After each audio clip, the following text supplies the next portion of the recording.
Mae'r cwestiwn yma am gronynau cysylltiedig a pwli. Defa i ni edrych ar y geirio yn y cwestiwn.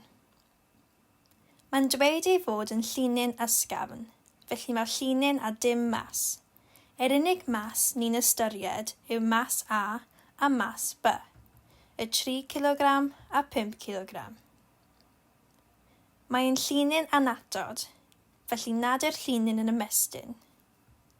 Wedyn, mae'n dweud ei fod yn pwli llyfn, sy'n awgrymu i ni bod dim ffrithiant.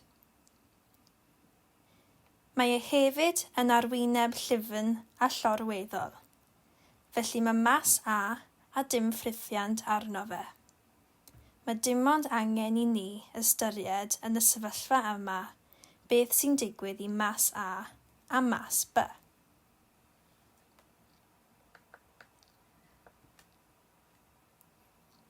Direi ni ystyried y grymoedd fewntigol sydd ar A. Mae gan A pwysau o 3 newtons, a mae yna adwaith normal yn digwydd lan yn vertigol ar A. Ond rhaid bod y grymoedd yma yn canslo i gilydd allan, gan fod A methu symud yn uwch neu'n is. Mae rhaid iddo aros ar arwyneb lefel yna. Nawr, direi ni ystyried y grymoedd llorweddol ar A. Yr unig grym llorweddol ar A yw o'r tensiwn yn y llinyn. Mae A yn teimlo fel ei fod yn cael ei tynnu i'r dde. Mae pob grym ar B yn fewntigol. Mae ganddo pwysau 5G gan y cyflymiad trwy ddisgyrchiant, a mae yna grym vertigol T, y tensiwn yn y llinyn. A oherwydd ei fod yn clwm A, mae hwn yn ei arafu i lawr, a mae yna tensiwn yn digwydd i fyny. Gan fod gennym ni pwli llyfn, mae'r tensiwn yn A yr un maint a'r tensiwn sydd yn B. Direi ni nawr ystyried mudiant y system. Gan fod B yn fwy trwm na A, byddwn yn ystyried B i symud i lawr a A i symud i'r dde. Newn ni ystyried wedyn beth fydd yn digwydd os oedd A yn fwy trwm na B. Direi ni ystyried mas A. Yr unig grym sy'n gweithio arno yw T, y tensiwn, ac mae ei cyflymiad yn cyflymu i'r dde. Os defnyddiwn ni grym equals mas times cyflymiad, byddwn nhw'n cael T equals mas o 3 times cyflymiad, felly T equals 3A. Nawr direi ni ystyried mas B, y mas 5 kg sy'n symud i lawr a chyflymiad o A. Mae ei pwysau'n helpu i fy symud i lawr, y grym 5G, a mae'r tensiwn T yn ei wrthwynebu rhag symud i lawr. Felly, os defnyddiwn ni grym equals mas times cyflymiad, gewn ni 5G minus T equals 5A. Os adjwn ni hafaliadau 1 a 2 gyda'i gilydd, ni'n cael 5G equals 8A. Felly, A equals 5G dros 8, lle mae G yn hafal i 9.8, a mae hwn yn rhoi i ni 6.125 milltir yr eiliad.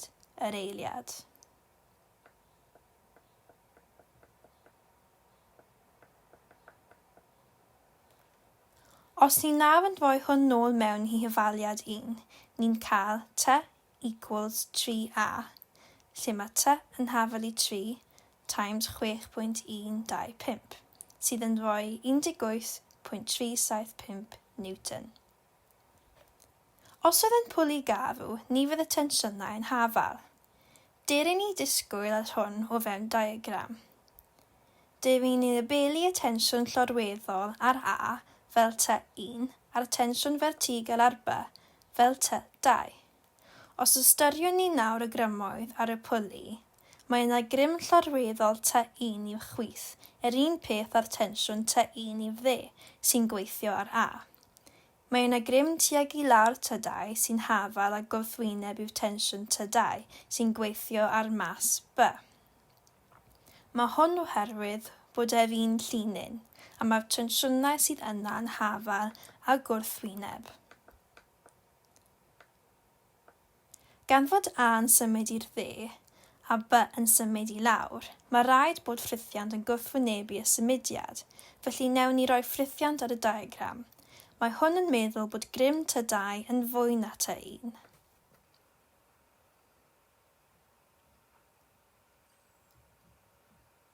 Felly, beth bydd yn digwydd yn y cwestiwn yma os newn ni newid dros y ddau mas? Felly y 3 kg yn hongian a'r 5 kg ar yr arwyneb llyfn. Ydy hwn yn meddwl ni fydd y system yn symud gan fod 3 kg yn fwy ysgafn na 5 kg? Os ystyriwn ni'r holl system o'r 5 kg a 3 kg gyda'i gilydd a disgwyl ar y cyfeiriad o'r mudiant, y grym sy'n helpu cyfeiriad y mudiant yw'r 3G. Mae'r dau tensiwn yn hafal a gwrthwyneb, felly'n canslo ei gilydd mas, felly mae'r holl system gan grym o 3G yn helpu y symudiad i lawr am gronyn B ac i'w dde am gronyn A. Felly, gallwn ni disgwyl ar hwn fel wnaethon ni o'r blaen a gweld beth sy'n digwydd pan yn ystyried grym equals mas times cyflymiad.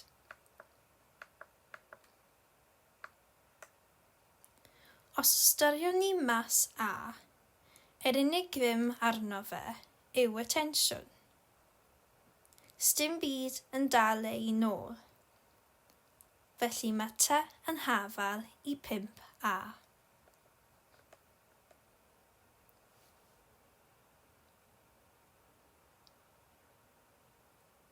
Os ystyriwn ni mas B sy'n symud i lawr a chyflymiad A, mae 3G yn ei helpu, T yn ei wrthwynebu, felly y hyfaliad yw 3G minus T equals 3A.